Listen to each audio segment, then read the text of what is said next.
the changes in my schedule that has happened, and also get some help and direction from you. So I initially signed up to take the test earlier in April, but then I changed it. This was actually before this. I keep changing it. So at some point, I've had was like 10 weeks, 2 months study time that I asked you for a schedule, and then you gave me, and then I had a panic attack, and then because of this, I went to emergency. Oh my God. I can't even imagine. It was horrible. So I had to stop it and say, you know what, we're not gonna do this. We're gonna take it a long time and not focus on, how much time I need, rather than study the materials that I need to study, instead of being in the time pressure, So that's why after all I had to go through like a therapy as well, because Sure. it wasn't easy. So now I'm back, and I talked to my therapist, like, oh, can you help me say what is gonna be good for me? She recommended me longer period of time, maybe in August or sometime like this, and not worry about the time, rather just focus on the process of this, something that you also recommend. Especially for me, it's not good. Time pressure, it's horrible idea. So I'm contacting you today to ask you for effective and also realistic plan for me in terms of study time and schedule, and also I guess you need to send me another schedule. And so here's the thing. My goal actually right now, it's not to get just any score, but because I put everything on hold and I'm gonna take another year to prepare for this, so might as well do great. And also scholarship is something I really need. So yeah, get a really good score, and not being under time pressure. Maybe even take longer time if you suggest that I should. So of course. So I'm glad to help. Thanks for the update. I'm glad that you've got support now, and I hope that you're doing better. Thank you very much. Yes. Of course. And I agree with what your therapist said about allowing more time and not focusing on the timing too much right now in terms of the time pressure of the exam. I would say focus on building that foundation, getting your accuracy solid first, and then you can introduce timing down the line as you feel comfortable. You might also look into extra time accommodations if you think that you might qualify, or if that might serve you given where you're at. Oh, okay. Yes, that's actually what my therapist recommend. You can sign up for extra time if that's something is required for you, because time is a very because she knows me really well in terms of my science background and how well I do in school. So I said, oh, time is something I get panicked. Like sometimes even at work, if I know I have time, I would just do it right now, like even paying consequences for it. But because like I'm so, I have anxiety over time. Let's put it that way. Sure. So that I would seek that out, and it's always better to start that process earlier rather than later, because LSAT can take a while. But since you're taking the LSAT on a longer timeline anyway now, there probably isn't a huge rush. So if LSAT takes weeks to get back to you, follow up with them. But if you're aiming to take the LSAT in August at the earliest, and we're speaking now in February, that gives you a good 5-6 months to work that out. Mm-hmm. And in terms of planning and like how many hours of a day I need to dedicate to this studying, what would you recommend with my situation? Sure. Well, tell me more about what your daily schedule is like, or your weekly obligations are like right now. Yes, also that's something I left out with. I have a full-time job, so 8 hours a day. So the way my work schedule is, I can either work in the morning or work at night. So I'm much more sharp and productive in the morning than at night, because my work is very intense, like scientific work, so requires a lot of focus. And by the time I'm after work, I'm just crashed. Like I just need to relax. I can't focus. Even my focus goes away. So morning up until like 10 or 11 even, I have plenty of good time to dedicate that to it. Yeah. But Excellent. I work full time. That's something I do 5 times a week. Yeah. Sure, sure. Okay. And so since you have a longer timeline, you're aiming for August at the earliest, you don't need to put in 20 hours a week on the LSAT right now. I'm not sure that's realistic given that you have a taxing full-time job. I'd say maybe if you can carve out even just an hour in the morning Uh-huh. on weekdays before you start your full-time job, that can let you keep some momentum going. And then you don't have to place the obligation on yourself to also study at night when you're already tired. But Yeah, that won't work. Even if I wanted to study at night, I wouldn't be as sharp as in the morning. Mhm. yeah, I wouldn't even try for now, at least. Down the line, maybe you'll want to cycle in a little bit of that as test day Yeah, gets closer and as you feel comfortable. But for now, I'd say just an hour in the morning on weekdays, and then maybe you can do a bit more on weekends. on the weekends. Yeah. So on the weekends, how many hours would you recommend for me to put in? What do you have going on the weekends currently? I technically like to keep my weekends like relaxing time because of my work schedule. Like it's very intense and mentally draining. But I do readings and things like this on the basis. So I can dedicate time to it. Okay. Yeah. I mean, I would say maybe 3 hours on weekends. So maybe if you do on the weekends something like 9 to 12 or 8 to 11, whenever you wake up, you could do a few hours in the morning since you said the morning's when you're sharpest anyway. You take breaks throughout those 3 hours or so. Then you have the rest of the day free to relax. Yeah. Okay. And then so because I know you recommend a little bit of it better than nothing. So don't you? So by the time it's gonna be in April, no, August. Sorry, in August, would I still retain all this information, or do I need to maybe review all these materials because it's gonna be like how many months? 5 or 6 months. I'm not sure I understand the question because if you're going to be working pretty consistently, if you're going to be doing that Yeah, LSAT studying every week, then why wouldn't you retain it? yeah. I was just afraid maybe I will not remember like the things I studied in March, like back in August. That's a long gap, so.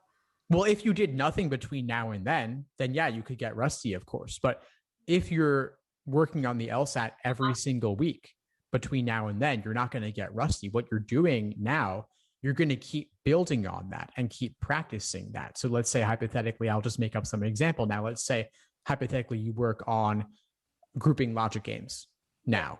So you can study grouping logic games and focus on that for a day or for a couple of days and then move on to logical reasoning and reading comp, but you'll still go back to logic games frequently. So Okay. the logic games work won't get rusty. You're going to keep working on it. You might be working on things untimed by question type earlier in the process to build that foundation, but you will still keep encountering those questions, even when you're doing individual timed sections or full length exams. You're going to keep encountering them just in different contexts, but the skills that you're practicing now, you'll continue using them throughout. Yeah, and then I have to do in the schedule. I also have a full length exams, right? So that will be a good reason to not forget things, right? Exactly. That's the whole point. We're building up to that. And you can cycle them in throughout as well. And by the way, I wanted to mention that the plan I laid out for you of doing maybe an hour a day on weekdays in the morning and then maybe 3 hours a day on weekends, that's just one hypothetical schedule. There might be some mornings where you don't want to touch the LSAT at all. There might be another morning where you wake up extra early for some reason because you can't sleep, and maybe you'll want to do a bit more than if that would serve you.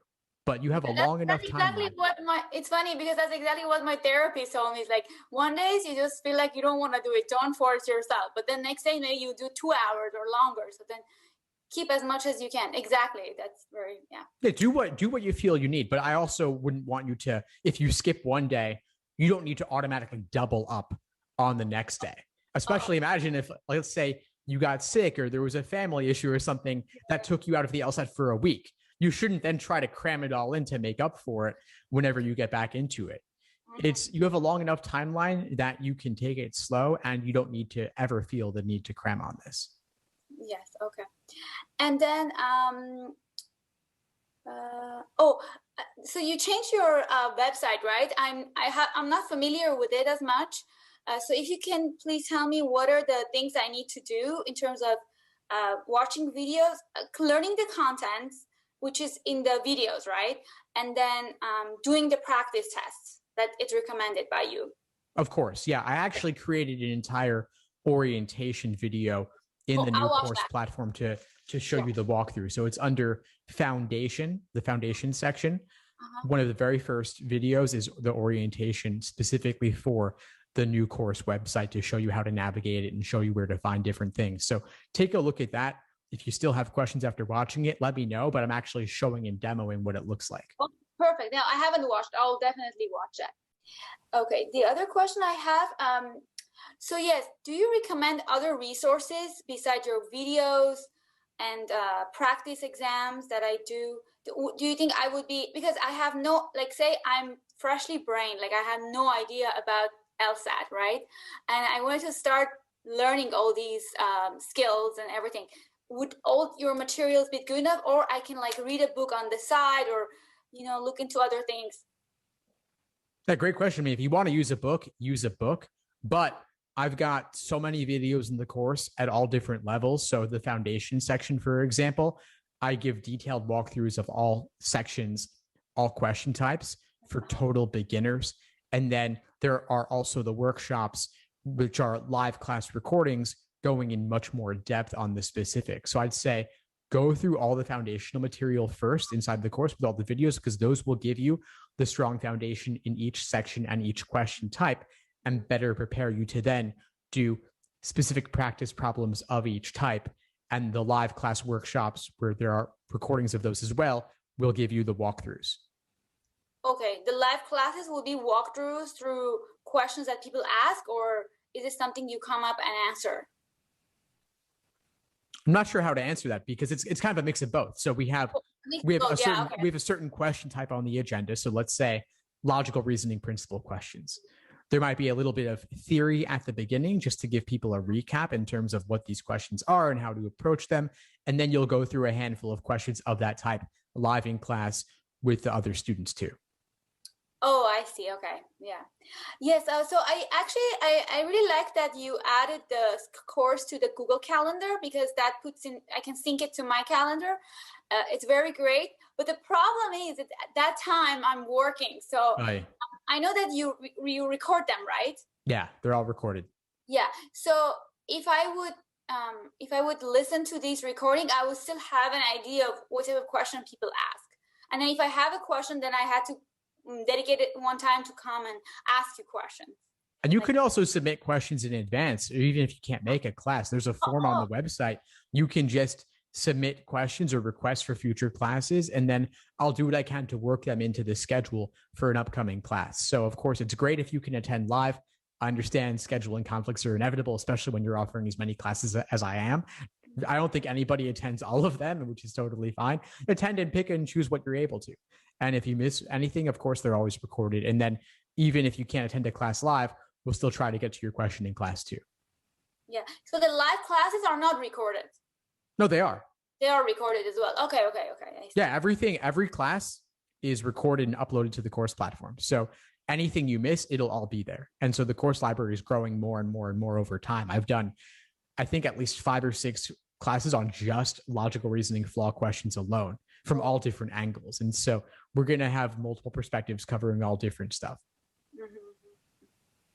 Yeah, sure.